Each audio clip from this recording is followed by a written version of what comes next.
Good morning sir.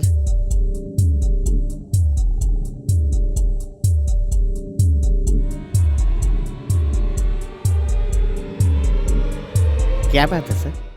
आपकी तबीयत तो ठीक है ना? डॉक्टर बुलाऊं? नहीं मूलचंदानी, तबीयत ठीक है मेरी। लेकिन मूड ठीक नहीं लग रहा है आपका। आपको कैसे मालूम? सर एक जोक सुनाऊं, अगर आप इजाजत दे तो। मेरी जिंदगी एक जोक बन गई है, तुम क्या जोक सुनाओगे? सर ऐसी मायूसी क्यों? भाभी से कुछ अनबन हुई है? ऐसा ही कुछ समझ लो। ओहो, मैं समझा कोई सीरियस प्रॉब्लम होगा। सर औरतें जितनी जल्दी रूठ जाती हैं ना, उतनी जल्दी मान जाती हैं। बस उनकी डिमांड पूरी कर दो तो खुश। सर आपसे जो मांग रही है दे दो ना। वही तो मैं नहीं दे सकता। सर ये जो आप नहीं दे सकते। डिवोर्स। डिवोर्स? तब तो वाकई सीरियस प्रॉब्लम है। देखो मूलचंदानी, ऑफिस में इस बात का पता किसी को नहीं चलना चाहिए। क्या बात कर रहे हैं सर? मैं ऐसा भी गया गुजरा इंसान नहीं हूँ कि आप जैसे शरीफ इंसान के जज्बातों को चुगली का सामान बनाऊं। मैं तो ये सोच रहा था कि अभी भी तो आपकी शादी हुई है, अच्छे पोजीशन पर है, अच्छा कमाते हैं और खाने वाले सिर्फ दो। तो ऐसे सुहाने दिनों में डिवोर्स का प्रॉब्लम कैसे आ सकता है? वो जरा पर्सनल मैटर है, you know, some bedroom problem. बुरा ना माने तो एक बात कहूँ सर। हाँ कहो। सर 100 में से 99% तो बेडरूम बीमारियां होती नहीं है। हाँ, कुछ मिसअंडरस्टैंडिंग या गलतफहमी का शिकार या कोई जानकारी ना होने के कारण हम समझते हैं कि हम कमजोर हैं या किसी बीमारी के शिकार हैं। लेकिन तुम्हें ये सब कैसे? इनसे मिलिए मेरे बॉस हाँ mister sir. Pawan. Hello, just take a seat. Thank you sir. और मूलचंदानी, आजकल किसका मूल ढूंढने में लगे हो? तुम्हारा। मेरा? मगर क्यों भाई? अरे यार, एक तुम हो, तुमने इतना बड़ा नाम कमाया, सब तुम्हें जानते और मुझे मेरी गली का कुत्ता भी नहीं पहचानता। रात को जब देर से घर पहुंचता हूँ ना, पीछे पड़ जाते हैं, काटने को दौड़ते हैं कुत्ते कहीं के। तो जाओ, जाकर उसका भी मूल ढूंढो। वो तो मैं ढूंढ कर ही रहूंगा, वरना मेरा नाम मूलचंदानी भी बदनाम हो जाएगा। सही है। मेरी छोड़ो, इनकी समस्या को हल करो। हाँ तो मिस्टर पवन, ये बताइए, ऐसी क्या बात हुई कि मामला डाइवोर्स तक पहुंच गया? आपकी शादी कैसे हुई थी? I mean, it is love marriage और अरेंज? जी अरेंज्ड मैरिज। पहली नज़र में प्रिया मुझे पसंद आ गई थी और मैं उसे चाहने लगा था। वो चाहत आज भी बरकरार है, लेकिन सिर्फ चाहत से क्या होता है। मैं सर उसे वो खुशियां नहीं दे पाया जो एक पति को एक पत्नी को देनी चाहिए। मिस्टर पवन, एक काम कीजिए, शुरू से सारी बात मुझे डिटेल में बताइए ताकि पूरा केस मुझे समझ में आ जाए। हमारी शादी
हाँ तो मिस्टर पवन, ये बताइए कि फाइनली आपके और आपकी पत्नी के बीच में शारीरिक संबंध कब स्थापित हुआ?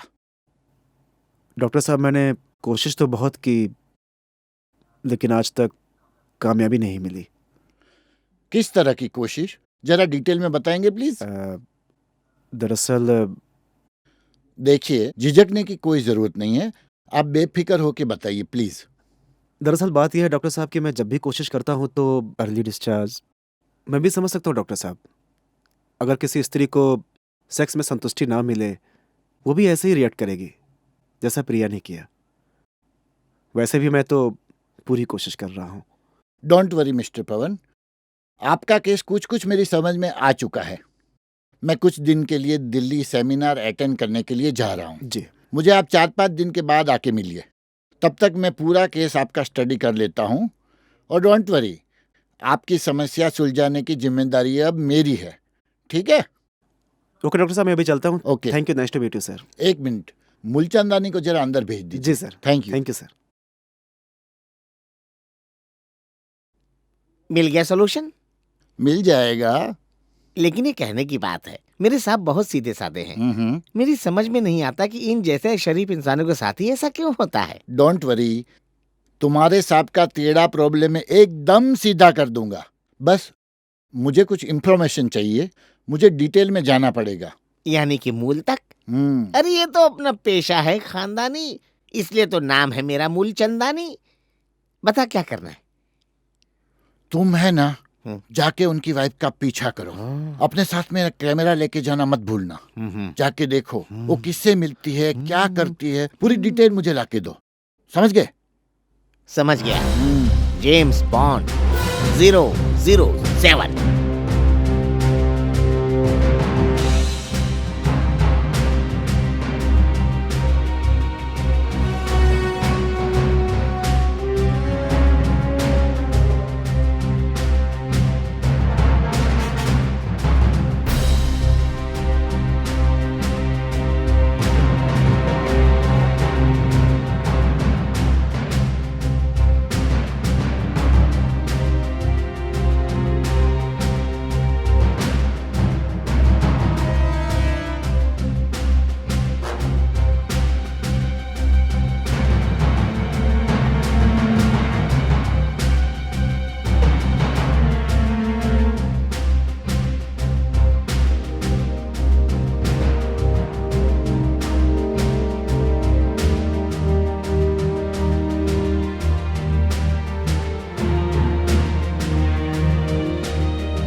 मिस्टर पवन, आपकी समस्या है फोर प्ले।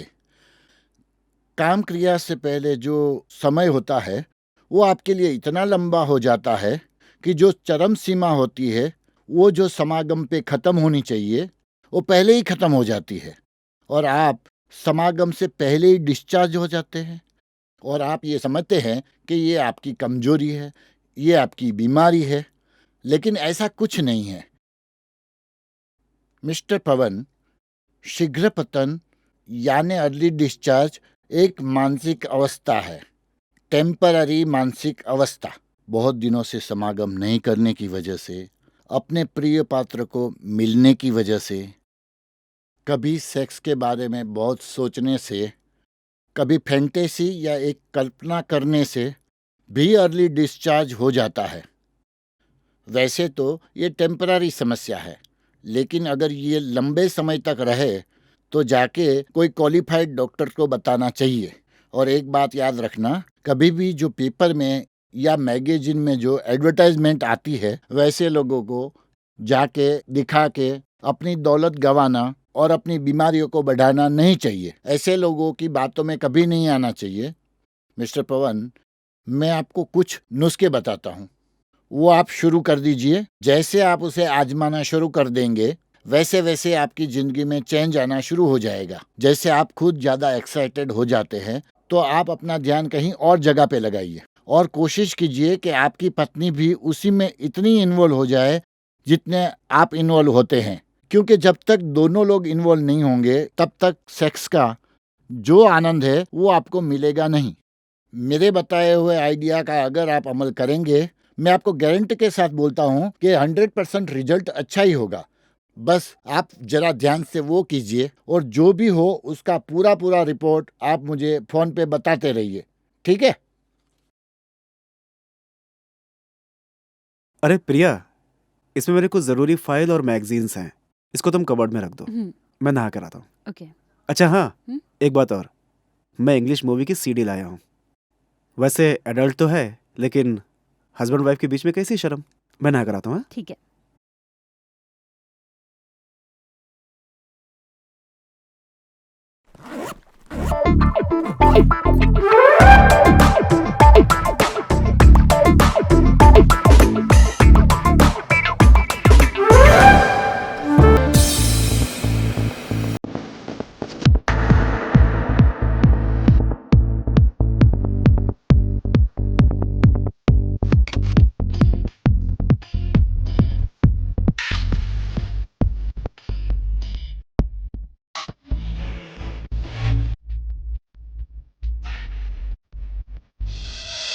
आइए मिस्टर पवन, बैठिए। बड़े खुश लग रहे हैं। लगता है आपकी कोशिशों ने कामयाबी का रूप ले लिया है। जी हाँ डॉक्टर साहब, लेकिन यह कामयाबी आप ही की वजह से मिली है मुझे। ये आपके लिए मिठाई है। इसकी क्या जरूरत थी? इसकी ज़रूरत थी क्योंकि मेरी बेरंग और बेस्वाद ज़िंदगी में आपने ही तो खुशियों के रंग भरे हैं, और मैं आपका एहसान ज़िंदगी भर नहीं भूलूंगा। इसमें एहसान की क्या बात है, ये तो हर डॉक्टर का फर्ज है। लेकिन मिस्टर पवन, मुझे लगता है कि अभी तक आपकी 100% ट्रीटमेंट नहीं हुई है। क्या मतलब है डॉक्टर साहब? घबराइए नहीं, कोई सीरियस बात नहीं है। बस आपकी पत्नी को मेरे क्लिनिक में एक बार लेकर आइए। वो क्यों डॉक्टर साहब? वो इसलिए कि क्रिकेट में जैसे दोनों बैट्समैन के बीच में अंडरस्टैंडिंग हो तब रन बनते हैं, इसी तरह मैरिज लाइफ में पति और पत्नी के बीच में इमोशनली अंडरस्टैंडिंग हो तभी मैरिज लाइफ की सेंचुरी पूरी हो सकती है। तुम्हारी तरफ का प्रॉब्लम तो सोल्व हो गया है, लेकिन तुम्हारी वाइफ का पॉइंट ऑफ व्यू जानना भी बहुत जरूरी है। ओह या डॉक्टर साहब, I understand. Okay yeah doctor साहब, I understand. Okay, thank you doctor साहब। Thank you. बाय।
मैं नहीं पहचानती इसे।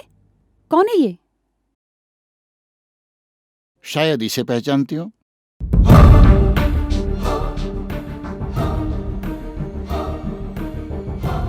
इसका मतलब आप मुझे ब्लैकमेल करना चाहते हैं? मैडम, मैं नहीं, रॉकी आपको ब्लैकमेल कर रहा है, और वो भी इमोशनली। आप झूठ बोल रहे हैं। वो मुझे चाहता है। चाहता है आपको? ठीक है, ये कुछ और फोटोग्राफ है, देख लीजिए।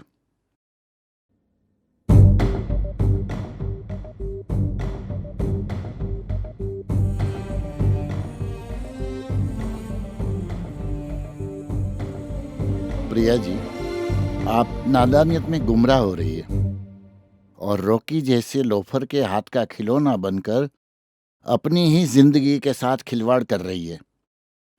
दरअसल पवन जी कुछ अपनी समस्या लेकर मेरे पास आए थे।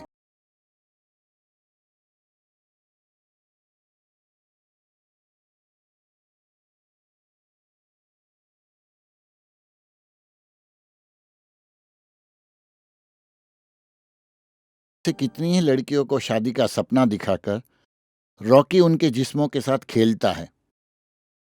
आपकी जैसी उम्र के लड़के लड़कियों में एक आकर्षण होता है और वो उसे प्यार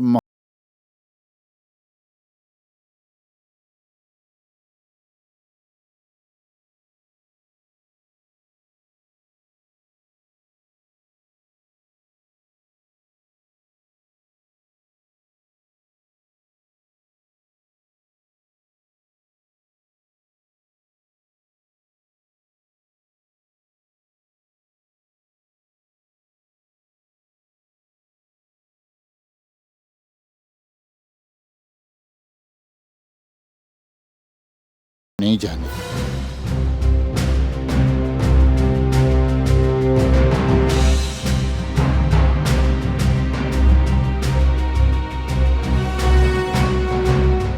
जो हुआ उसे बुरा सपना समझ के भूल जाइए, नए सिरे से जिंदगी शुरू कीजिए, क्योंकि पवन कुमार बहुत अच्छे आदमी हैं और सबसे इम्पोर्टेंट बात यह है कि वो आपको चाहते भी है।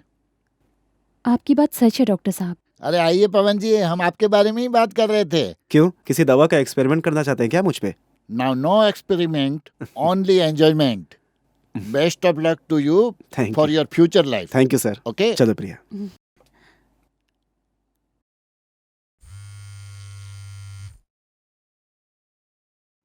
हेलो।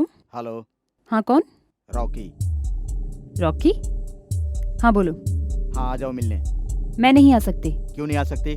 बोला ना नहीं आ सकती। क्यों नहीं आ सकती? दोबारा मुझे फोन करने की या मिलने की कोशिश भी मत करना। तुम जानते हो ना, एक शादीशुदा औरत को परेशान करने से पुलिस वाले क्या हर्ष करते हैं? जानता हूँ, देख लूंगा मैं। Shut up. आप? वो एक्चुअली उस दिन आप टिकट लाए थे। कौन सी? अच्छा, वो कुल्लू मनाली वाली। हाँ हाँ वही। वो तो मैंने कैंसिल करवा दी। तुम्हारी मम्मी की तबीयत जो खराब थी। मम्मी को अब कोई तकलीफ नहीं है, वो बिल्कुल ठीक है। अच्छा, टिकट तो मैं करवा लूंगा, लेकिन उसके लिए आपको मुझे रिश्वत देनी पड़ेगी। रिश्वत देनी पड़ेगी? कैसी? ऐसी। दोस्तों, जिंदगी में जितनी समस्या है, प्रॉब्लम है, उतने ही समाधान भी है, सॉल्यूशन भी है। पवन कुमार के केस के बारे में जान के आपको अर्ली डिस्चार्ज यानी कि शीघ्र पतन के बारे में काफ़ी कुछ जानने को मिला होगा। Any other question please?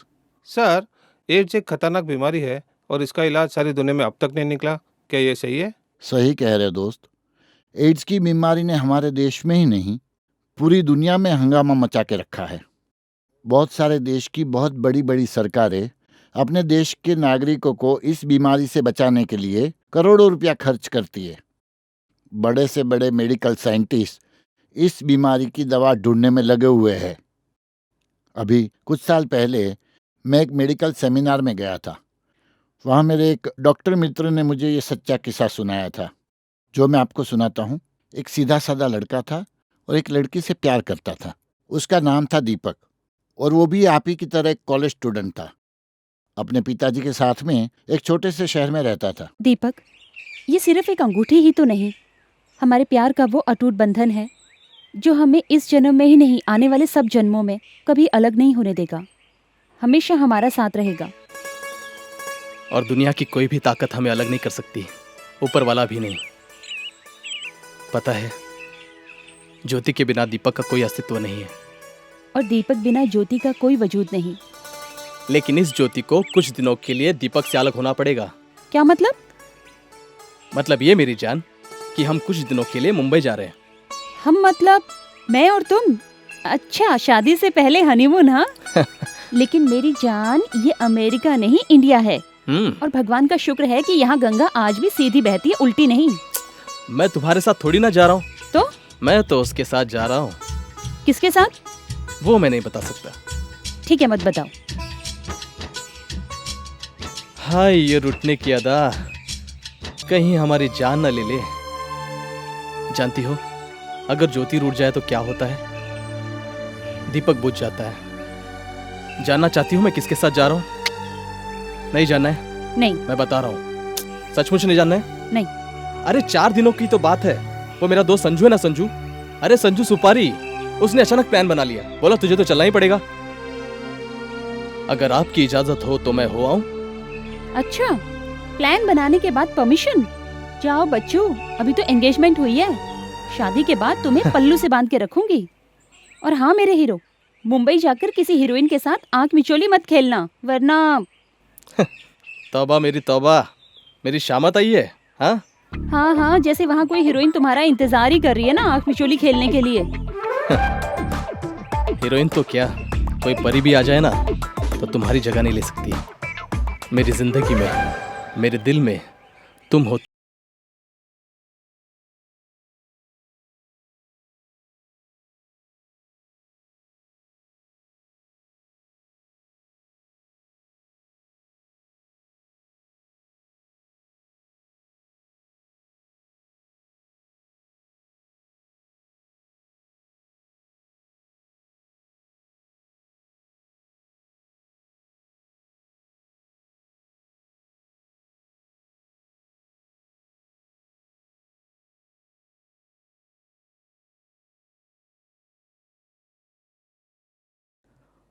पापा,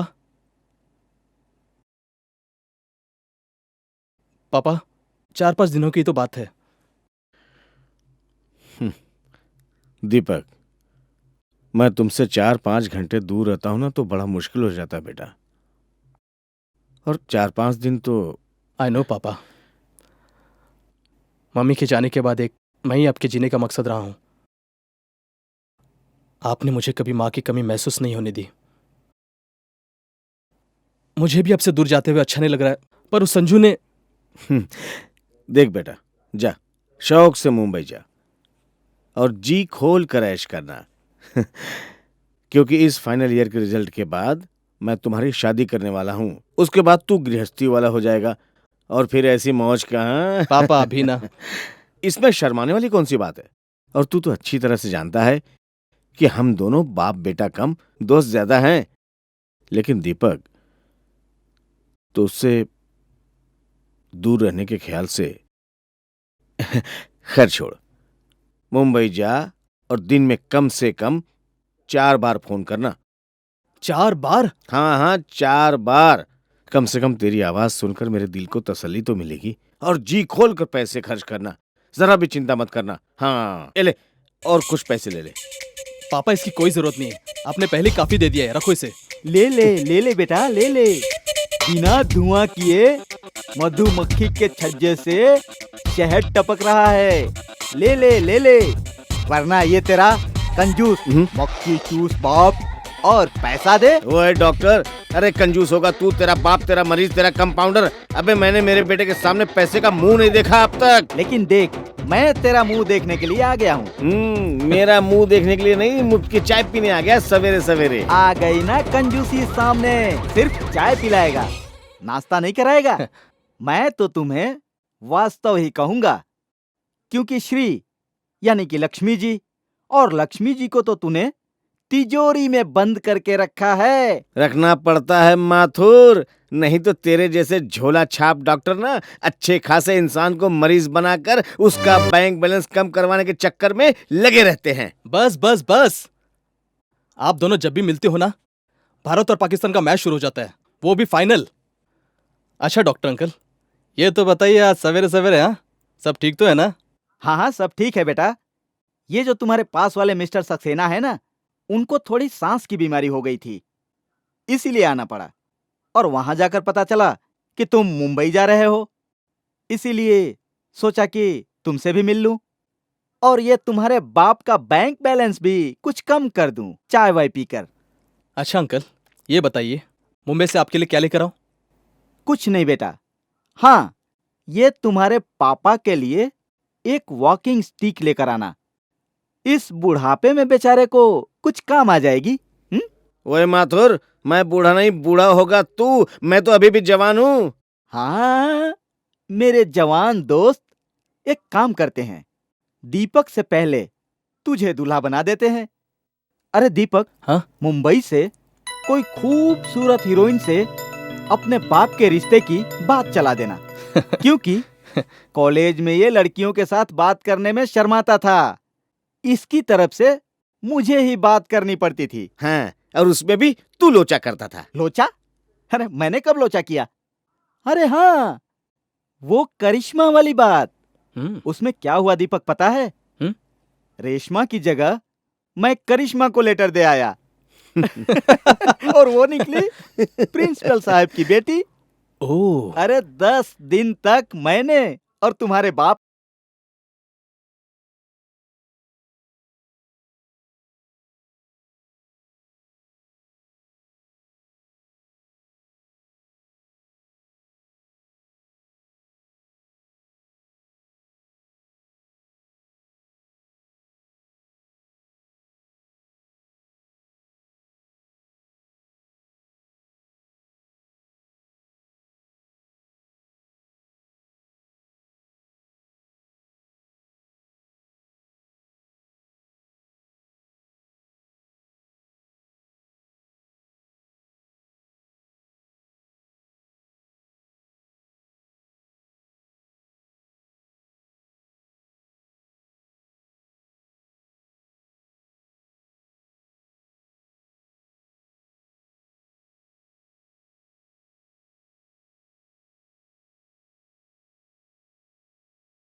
यार संजू, मुंबई में बहुत भीड़ है यार।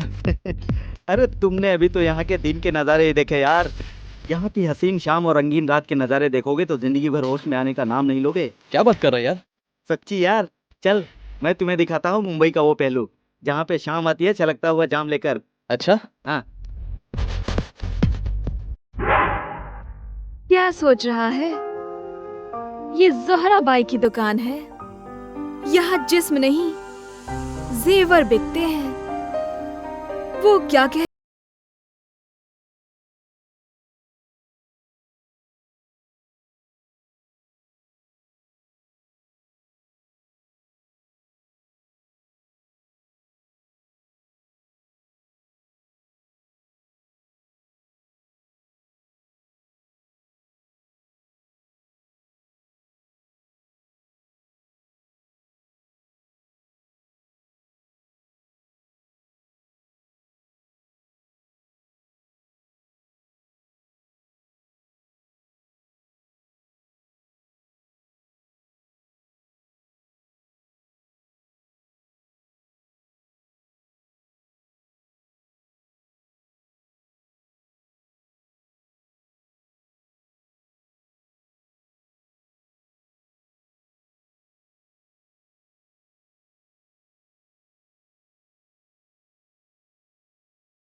चल मेरे हीरो, शर्माता क्यों संजू, है? संजू, संजू, चल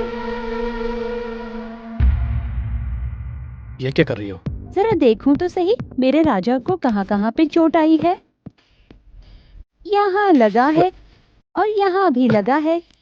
ठहरो, मैं तुम्हारे लिए दवाई लेकर आती हूँ, जिसे पीने से तुम्हारे बदन का सारा दर्द चला जाएगा और फिर वो मेरे बदन में आ जाएगा। क्या कुछ नहीं, दर्द है दवाई। दवाई? ये तो गया। अब तू भी जा, धंधे का टाइम है, खोटी मत कर। हम्म?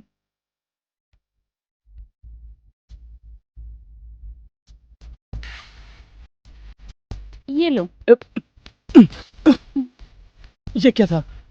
ये स्पेशल दवाई है, पलंग तोड़ दवाई। क्या? कुछ नहीं कुछ नहीं। पता नहीं ये बिना स्टैम्प के पोस्ट कार्ड मेरे ही डाक खाने में क्यों आ जाते हैं।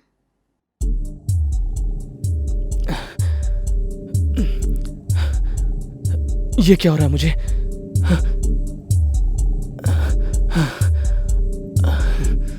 कहाँ आ गया मैं? कौन हो तुम? मैं जूही हूँ। तुम जन्नत में आए हो राजा, मैं जूही हूँ जूही। ज्योति, ज्योति मेरी जान, ज्योति, ज्योति।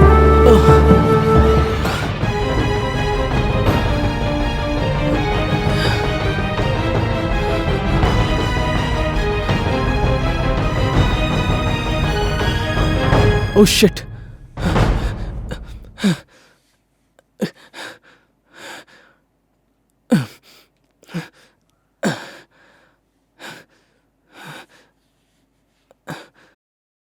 क्यों राजा, तूने तो रात को बजा दिया मेरा बाजा। क्या बोल रही हो? क्यों भूल गए वो दवाई पलंग तोड़? क्या? नहीं, ये नहीं हो सकता।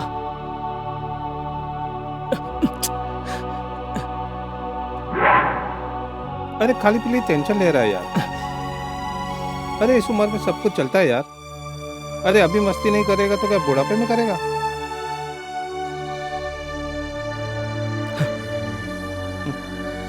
ये लड़का मानने वाला नहीं है। ठीक है भाई, तुम्हारी मर्जी, जो जी में आकर।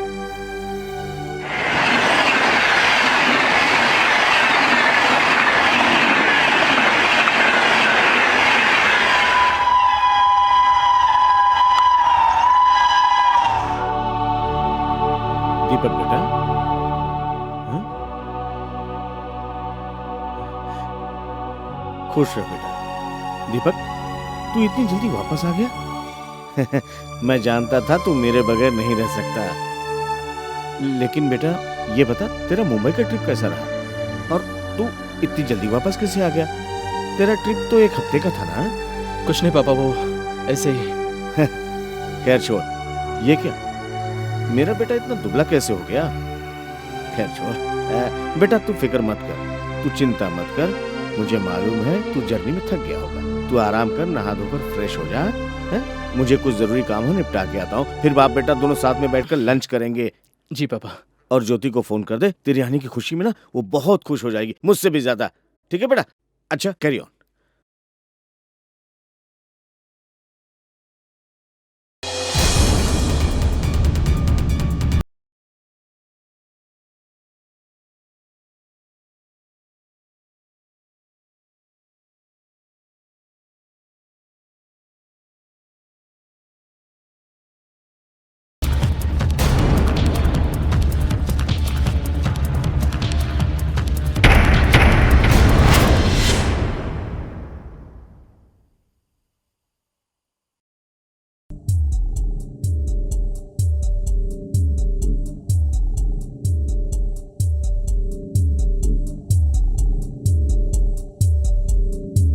क्या बात है दीपक बेटा, माया नगरी मुंबई तुम्हें कैसी लगी? ठीक थी पापा, कुछ खास नहीं। कोई खास नहीं बेटा, जब से तुम मुंबई से आए हो तब से कुछ बुझे बुझे से नजर आते हो। लगता है तुमने वहां पे कुछ एंजॉय नहीं किया, या फिर तुम्हारी दोस्तों से कुछ अनबन तो नहीं हो गई ना? नहीं पापा, ऐसी कोई बात नहीं है। तो फिर ज्योति के साथ तुम्हारी? नहीं पापा, ज्योति के साथ कोई बात ही नहीं हुई मेरी। ठीक है। हेलो अंकल, मैं ज्योति। हाँ हाँ ज्योति बेटा। Good morning. हाँ गुड मॉर्निंग, गुड मॉर्निंग। कैसी हो? बिल्कुल ठीक। बड़ी लंबी उम्र है तुम्हारी। अभी हम तुम्हारे ही बारे में बात कर रहे थे। हम कौन? अरे हम यानी कि मैं और दीपक। दीपक आ गया? क्या तुम्हें मालूम नहीं कि दीपक मुंबई से वापस आ गया? नहीं। दीपक, तुमने ज्योति को फोन करके बताया नहीं? पापा वो मैं थक गया था, इसलिए बता नहीं पाया। नहीं नहीं नहीं ज्योति बेटा, क्या है ना, थक गया था इसलिए फोन नहीं कर सका। अभी दीपक क्या कर रहा है? अभी हाँ। हम नौकर के हाथ का खाना खा करके बाप बेटे हॉल में गपशप कर रहे थे। अकेले अकेले मेरे बिना खा लिया? हाँ बेटे, हमारी बहुत तमन्ना है बहू के हाथ का खाना खाने की। आ जाओ ना जल्दी से घर हमारे। आप पापा से बात कर लीजिए। अरे बेटा, जैसे ही तुम्हारे पापा हमको मिलेंगे ना, तुम्हारे जन्म टिक का फरमान जारी करवा दूंगा। फरमान? अरे मेरा मतलब है शादी की डेट पक्की करवा दूंगा। शर्मा गई। ये लो, दीपक से बात कर लो। जी। लो। हाँ। कैसे हो दीपक? नहीं, अच्छा हूँ। क्या चल रहा है? कुछ खास नहीं। तो फिर आज मिलोगे? मिलते हैं। ठीक है। ठीक है। हाँ। दीपक बेटा, तुम मुझसे लाख छुपाओ, लेकिन कोई न कोई बात ऐसी जरूर है। देखो बेटा, मैं तुम्हारा बाप कम, तुम्हारा दोस्त ज्यादा हूं। अगर कोई प्रॉब्लम है तो। नहीं पापा, कोई प्रॉब्लम नहीं है। तो कहीं मुंबई नगरी में तुम्हारी किसी लड़की के साथ आंख तो नहीं लग गई ना? हाँ। नहीं, ऐसा कैसे हो सकता है? ज्योति के सिवा मैं किसी के बारे में सोच भी नहीं सकता पापा। मैं जानता हूं दीपक बेटा कि तुम ज्योति से बहुत मोहब्बत करते हो, इसलिए तो मैं चाहता हूं कि उसके बाप से मिलकर मैं तुम्हारी शादी की बात जल्द से जल्द पक्की करवा लूं, ताकि तुम्हारी जिंदगी में कोई मायूसी का अंधेरा न छा जाए। ज्योति का प्यार हमेशा उजाला बनकर तुम्हारी जिंदगी को रोशन करता रहे। My son, keep it up, enjoy yourself.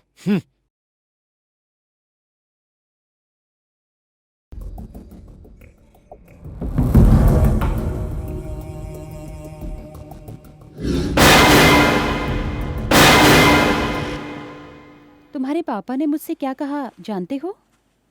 क्या कहा? उन्होंने कहा कि बहुत तमन्ना है बहू के हाथ का खाना खाने की। हाँ, जाता हूँ। मैं उनके साथ ही तो था। अरे हाँ, एक बात तो बताओ, तुम उसके साथ 1 हफ्ते के लिए जाने वाले थे ना, फिर 2 दिन में कैसे वापस आ गए? इतनी याद आ रही थी क्या मेरी? हाँ, याद तो आ रही थी। आज तुम इतने बुझे बुझे क्यों हो? नहीं तो, ऐसी कोई बात नहीं है। अच्छा चलो फिर आइसक्रीम खाने चलते हैं, तुम्हारी फेवरेट स्ट्रॉबेरी। नहीं यार, आज इच्छा नहीं है। दीपक,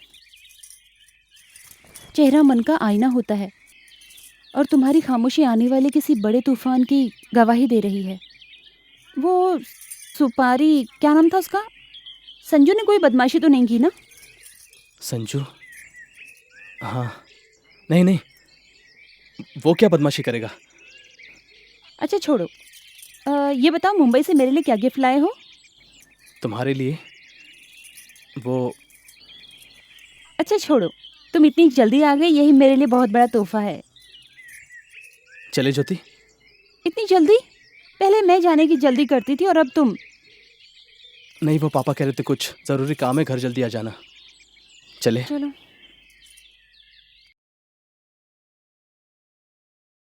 अब तो मेरी जिंदगी का एक ही मकसद बचा है तिवारी जी, दीपक की शादी का। मैं भी ज्योति के हाथ पीले कर दूं, उसके बाद चारों धाम की यात्रा करने चला जाऊंगा। तिवारी जी, आप घूमते रहिएगा चारों धाम और मैं रहूंगा अपने धाम, भाई अपनी बहू के हाथ का लज्जतदार खाना खाने के लिए। हाँ। श्रीवास्तव जी, हाँ जी। मैंने अपने पंडित जी से ना मुहूर्त निकलवाया है। हाँ। उन्होंने कहा है कि 15 मार्च की तारीख शादी के लिए अति शुभ दिन है। 15 मार्च की तारीख? हाँ। यानी कि तिवारी जी, मैं चलता हूँ। अरे क्या हुआ समझे जी? अरे शादी की तैयारी करनी है, थोड़े दिन तो बचे हैं ना। अरे अभी तो काफी दिन बाकी हैं। नहीं नहीं, फूल वाले को बुक करना है, मिठाई वाले को बुक करना है, बहुत बड़ा मंडप बनवाना है तिवारी जी। इकलौते बेटे की शादी है, सारा शहर देखेगा, इतने धूमधाम से करूंगा। अच्छा तिवारी जी, मैं चलता हूँ। अच्छा अच्छा अच्छा। मैं जानता था यही होगा, इसलिए मैंने दीपक को फोन करके बुला लिया है। दीपक आ रहा है? हाँ, ताकि तुम जल्दी डिजाइन पसंद कर सको, क्योंकि तुम दोनों ही एक दूसरे की पसंद को अच्छी तरह समझ सकते हो। अरे बेटी, ये कार्ड तो लेती जाओ। कौन सी डिजाइन पसंद की है दीपक को कैसे बताओगी? बावली हो गई है। हे ईश्वर, इस बच्ची को ऐसे ही हंसते खेलते रखना, इसके सुख पर कभी कोई दुख की छाया ना पड़ने देना। ये कैसा है? अच्छा है ना? अच्छा है। और ये सबसे डिफरेंट भी है। यही फाइनल करते हैं, ठीक है ना? ठीक है। ओके। दीपक, मेरे कानों में तो अभी से शहनाई के सुर गूंज रहे हैं। तुम दूल्हे बने हो और मैं दुल्हन के रूप में। अच्छा लगेगा ना? अग्नि के वो 7 फेरे, मैं सज के सेज पे बैठी हूँ, तुम धीरे से आते हो और मेरा घूंघट उठाते हो। और फिर याद है ना, हमने एक दूसरे से सुहागरात पर क्या देने का वादा किया था? मुझे तो सब याद है, तुम कहीं भूल तो नहीं गए? अरे दीपक, क्या कर रहे हो? सामने देखो, साइकिल वाला। उफ, क्या कर रहे हो दीपक? शिट।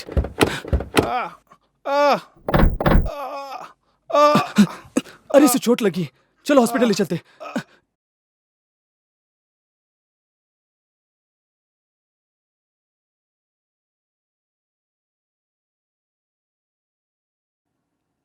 डोंट वरी, सर पे थोड़ी सी चोट लग गई है, खून बह गया है, 1 बोतल खून देना पड़ेगा।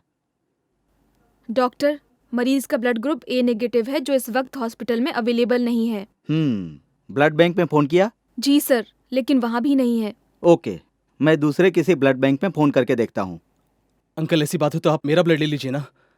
तुम्हारा ब्लड ग्रुप कौन सा है? ए नेगेटिव। ठीक है, नर्स इन्हें अंदर ले जाओ। आइए आप मेरे साथ।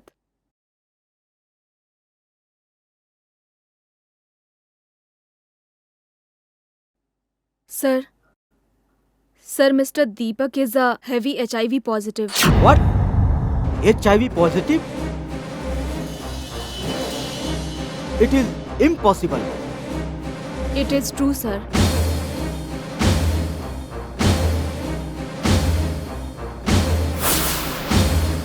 ये तुम क्या कह रहे हो माथुर? मैं सच कह रहा हूँ श्रीवास्तव, दीपक के खून में HIV पॉजिटिव पाया गया है। HIV positive?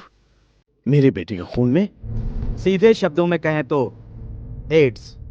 ऐसा भी तो हो सकता माथुर, कहीं कोई गलतफहमी तो नहीं हुई ना? इसकी कोई गुंजाइश नहीं है, क्योंकि दीपक मेरे बेटे जैसा है। मैंने रिपोर्ट कंफर्म करने के लिए 2 बार उसका ब्लड लिया, खुद टेस्ट किया, रिजल्ट इज सेम।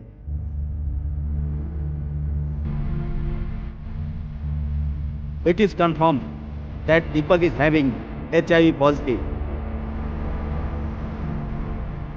हौसला रखो श्रीवास्तव, तुम भी अगर टूट जाओगे तो दीपक को कौन संभालेगा?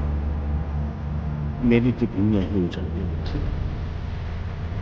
माथुर, कितना भी पैसा लगे मैं खर्च करने के लिए, लेकिन मेरे दीपक को बचाना।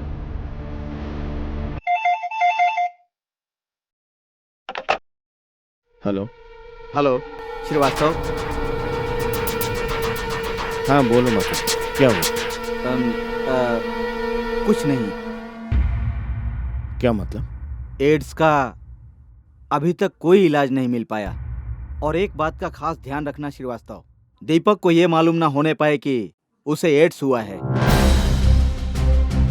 वरना उसकी रही सही जिंदगी भी मौत से बदतर हो जाएगी।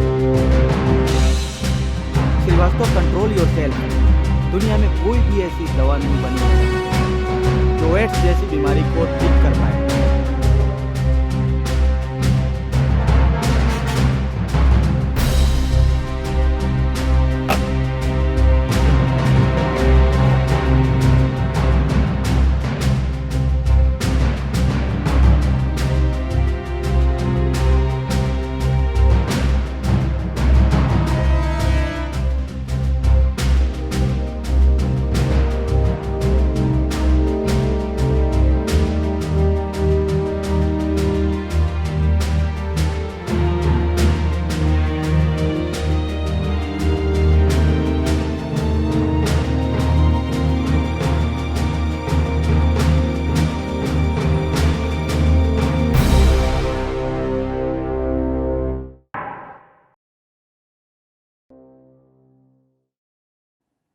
दीपक को एड्स है और ये बात उसे मालूम हो गई थी।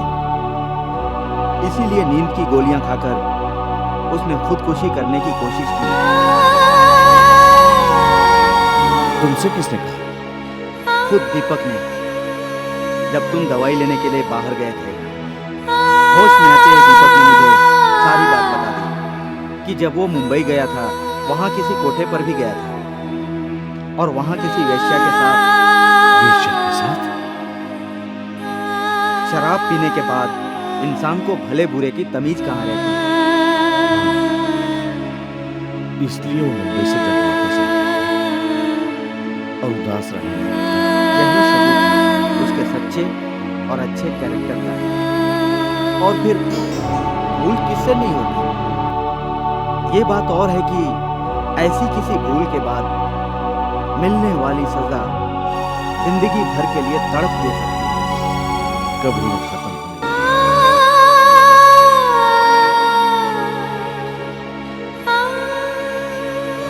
अपने आप को संभालो।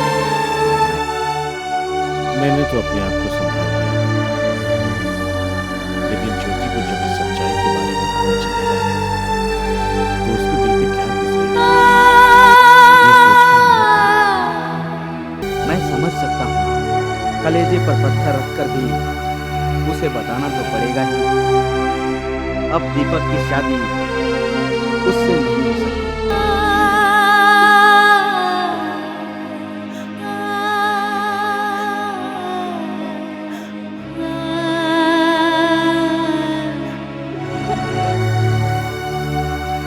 दीपक के भूल की सजा हम उसको मुझे उसके पिताजी से बात करनी है। मुझे ज्योति को भी समझाना पड़ेगा कि दीपक को हो जाए किसी और के साथ।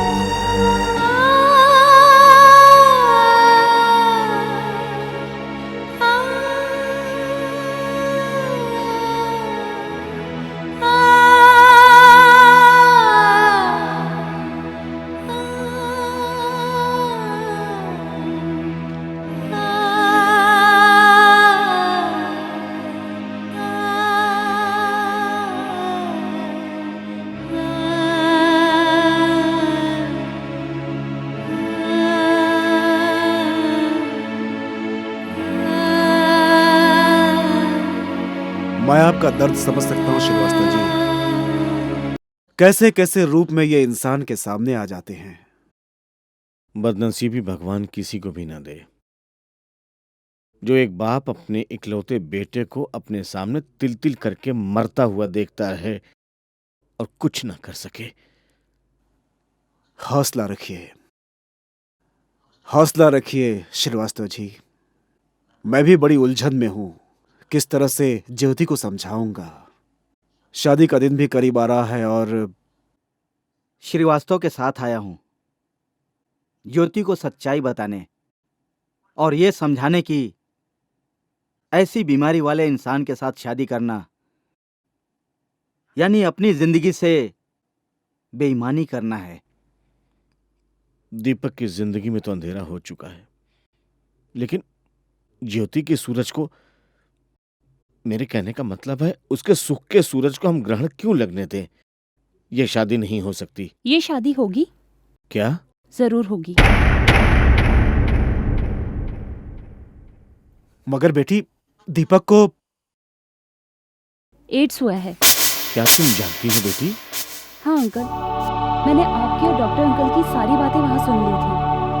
दीपक को एड्स है ये सुन के एकदम मेरे दिल पे बिजली गिर गई और मेरे पाँव के तले से जमीन निकल गई। मैं एक दौराहे पे खड़ी हो गई। एक रास्ता था जो दीपक को छोड़कर मैं अपनी जिंदगी बसा सकती थी, और दूसरा जिसमें दीपक अकेला चल रहा था, बेसहारा। मैंने तय कर लिया कि मैं उसको इस तरह बेसहारा नहीं छोड़ूंगी, उसकी हमसफर बनूंगी। मौत तो मुझे, आपको, हम सबको एक दिन आनी ही है, लेकिन जीवन की आज जो अनमोल घड़ियां हमारे पास हैं, हम क्यों जानबूझकर उन्हें आंसू में डुबो दें? फर्ज कीजिए अगर यही बात हमें शादी के बाद पता चली होती तो क्या कर लेते हम? तब बात और होती, लेकिन अभी हमारे पास सोचने के लिए वक्त है। और ये बीमारी कोई मामूली बीमारी नहीं है। मैं जानती हूँ अंकल, एड्स कंट्रोल सोसाइटी, मैं वहीं से आ रही हूँ और मैंने सारी जानकारी भी ले ली है। शादी के बाद अगर कुछ सावधानियां बरती जाएं तो दूसरे जीवन साथी को ये बीमारी नहीं हो सकती। अगर तुम दीपक से शादी कर भी लो तो तुम दोनों को माँ बाप बनने की इच्छा छोड़नी पड़ेगी। आई नो अंकल, अगर भविष्य में हमें बच्चे की कमी महसूस हुई तो देश में कितने ऐसे हजारों बच्चे हैं, हम किसी को भी गोद ले लेंगे और इस तरह उसे माँ बाप का प्यार भी मिल जाएगा और हमारे जीवन की फुलवारी भी हरी भरी हो जाएगी। देखो बेटी, जल्दबाजी में कोई भी फैसला करने से पहले तुम एक बार फिर से ठंडे दिमाग से सोच लो। कहीं ऐसा न हो कि तुम प्रेम के भावना में बहके शादी तो कर लो लेकिन बाद में पछताना पड़े। ऐसा आप सोचते हैं अंकल, ऐसा कुछ नहीं होगा। मैंने दिल और दिमाग दोनों का कहा माना है और तभी इस फैसले पर पहुंची हूँ। दिल के जरिए मैं दीपक की जिंदगी में रोशनी का उजाला कर सकती हूँ और दिमाग के जरिए मैं अपनी जिंदगी के साथ ईमानदारी कर सकती हूँ। थैंक यू बेटी, थैंक यू सो मच। लेकिन बेटी, दीपक मानेगा क्या? उसे मैं मना लूंगी अंकल। उसका हर आंसू मैं अपनी आंखों में पिरो लूंगी और अपनी हर मुस्कान उसके होठों पे सजा दूंगी।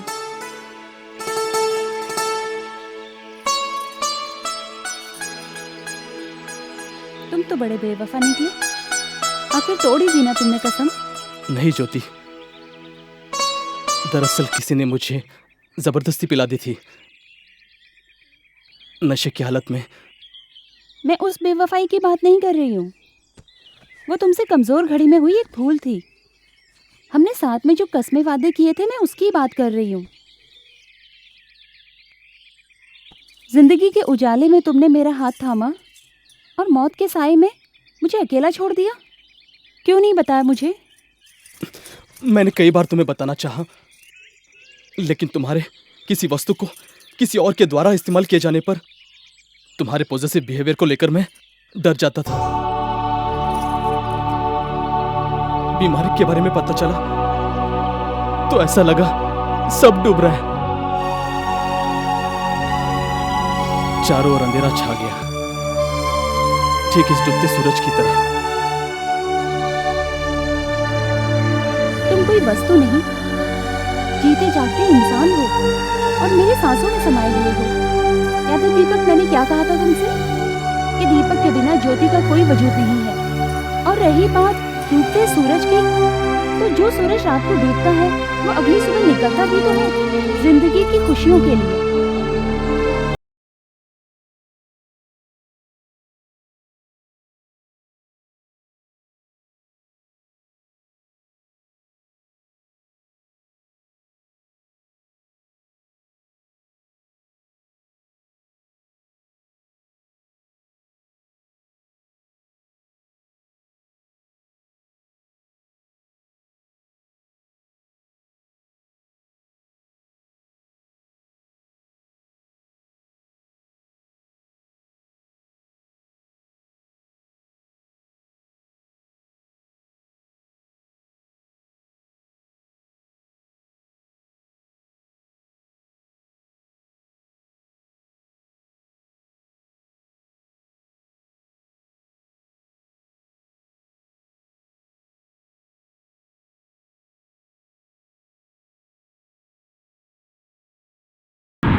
तो दोस्तों, उम्मीद का दामन कभी नहीं छोड़ना चाहिए। इस डिस्कशन से आपने ये जाना होगा कि सेक्स का ज्ञान हमारे लिए आशीर्वाद के समान है और अज्ञान अभिशाप के समान है। मैं फिर से आपकी कॉलेज मैनेजमेंट को धन्यवाद देना चाहूँगा, जो उन्होंने आपकी कॉलेज में ये ओपन डिस्कशन रखा। दोस्तों, हो सकता है कि समय मर्यादा की वजह से आपके बहुत सारे क्वेश्चंस रह गए हो, तो आप मुझसे या किसी भी जेन्युइन सेक्सोलॉजिस्ट से जाके खुले दिल से उनके साथ चर्चा कर सकते हैं, आपकी समस्या का समाधान ढूंढ सकते हैं। उसके लिए आप कोई भी शर्म मत कीजिए, किसी भी तरह की झिझक मत कीजिए।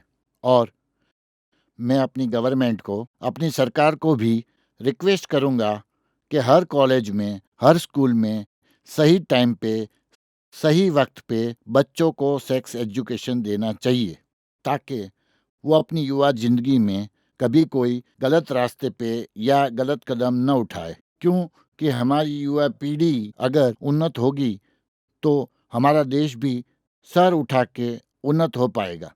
No friends, it is not the end. In fact, it is the beginning.